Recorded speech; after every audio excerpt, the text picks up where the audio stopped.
सबसे पहला वो कहते हैं ना, जब जागे तब सवेरा, जब जागे तब सवेरा। आते हुए लेट हो गए, कोई बात नहीं, देर आए दुरुस्त आए, जो लेट आए हैं उसकी वो कमी पूरी कर देंगे। पार्टी के अंदर भी संघर्ष किया है, पार्टी के फोरम में भी बोले हैं किसानों के लिए, लेकिन हमारी बातें अनदेखी की गई, इसीलिए हम देर से हो गए। किसान और किसानी के लिए हमने भारतीय जनता पार्टी छोड़ी है।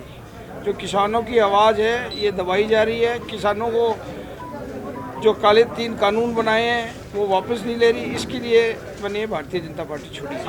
देखो, मैंने अभी आपसे थोड़ी देर पहले जब जागे तब सवेरा, पहले तो याद तो मेरे को 6 महीने नहीं 5 महीने हो गए पूरे, आपको 150 दिन हो गए। ये 26 अक्टूबर को शुरू हुई थी, 6 महीने नहीं हुए, 5 महीने हुए। लेकिन अब भी मेरे को याद आ गई, ये भी बहुत है।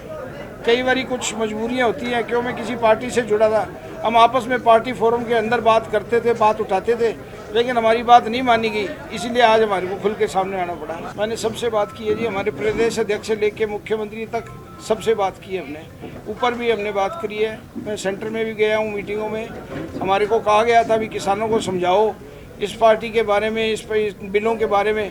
वो बिल जो मेरे को खुद को नहीं समझ आए तो मैं किसानों को क्या समझाऊंगा, इसलिए वो छोड़ के और मैं आज किसानों के साथ आया हूँ। देखिए, आज तो हम एक किसानी मंच से बोल रहे हैं, और आखिर जब राजनीतिक आदमी होता है, एक राजनीतिक पार्टी छोड़ेगा तो मेरे ख्याल में वो कोई ना कोई राजनीतिक पार्टी जरूर पकड़ेगा।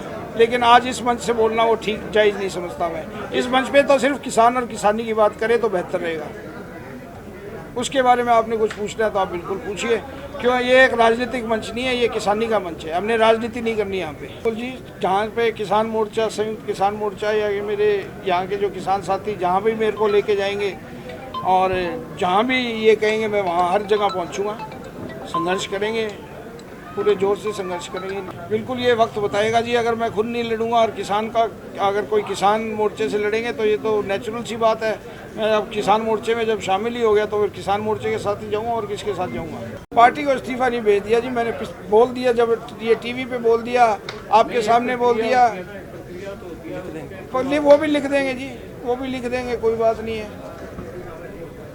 पार्टी को बता दी गया, मेरे आज जिला अध्यक्ष से बात हुई थी, उनको भी बता दिया था मैंने कि मैं प्रेस कॉन्फ्रेंस करने जा रहा हूँ। उनको पता है, सब पता है, ऊपर तक पता है ये, और ये कोई नई बात नहीं है। ये काफ़ी दिनों से चर्चा में चल रही थी बातें, महीना 1.5 महीना हो गया इन बातों को चलते हुए, ये कोई नई बात नहीं है। उन्होंने क्यों इस्तीफ़ा दिया ये तो मैं कह नहीं सकता, लेकिन जो मेरे को पता है, उन्होंने इस्तीफ़ा किसानों के लिए नहीं दिया, क्योंकि किसानों के हाथ से उनके खुद के खून रंगे हुए मैम कांड और कंडेला कांड, आपको सबको याद होगा, वो किसानों के कांड थे।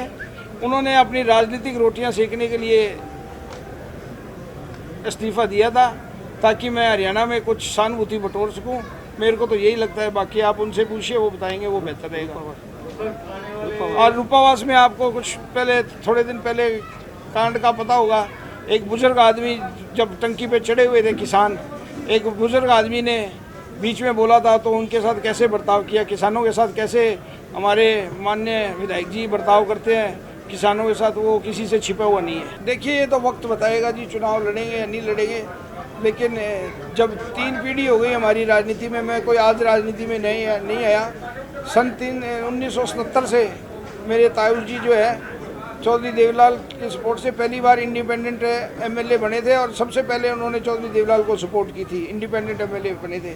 उसके बाद में मेरी ताई जी भी रही हैं एमएलए, राज्यसभा की मेंबर भी रही हैं, और मैं खुद 2 चुनाव लड़ चुका हूं। तो ये राजनीति कोई हमारे लिए नई बात नहीं है, और अवश्य अगर जो मैं सोच रहा हूं या जो होगा तो अवश्य अगला चुनाव जरूर लड़ेंगे इलाहाबाद से। मुख्यमंत्री खुद एक भले बहुत अच्छे आदमी हैं, मैं तो यही कहूँगा, और उनसे बात भी की, लेकिन अब क्यों नहीं हुआ, क्या नहीं हुआ, वो तो वही जवाब दे सकते हैं। हमने तो बातें उठाई थी।